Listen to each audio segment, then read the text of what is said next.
And sometimes you got to go through some things and then reorganize your life. But we worry about small things. And I've learned that most of the problems that come up start off real small. Look at the neighbor and say, real small. Real small. And before we know it, we build it like an anthill. It gets bigger and bigger and bigger and bigger. And it starts off just on a small scale.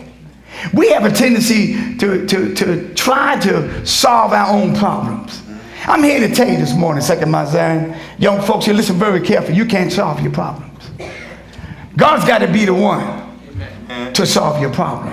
Now, I understand that there are some things that we create our own selves. Now, am I right about that? I understand that some of us are in predicaments this morning because of our own sinful ways. Even in that, God can still work it out. But you must turn it over to the Lord. Now keep in mind that God sometimes will deal with you too. So, Isaiah 59, 1 and 2 said the reason why God doesn't hear your prayer is because of sin in your life. So there were some things that we're doing. God says right now I'm not even listening to you. Because there were some things in your life that you ought not to be participating in. But that's another whole sermon this morning.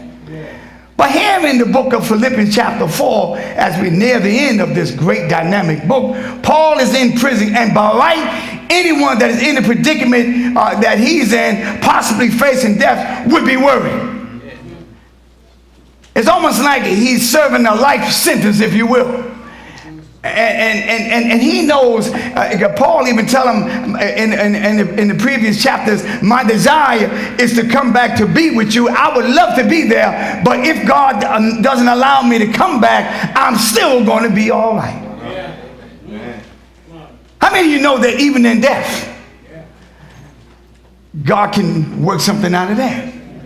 Sometimes folks are asking, why did this one have to die at this time? I'm here to tell you that God has a purpose for all of us. And when your purpose is fulfilled, God's going to call you home.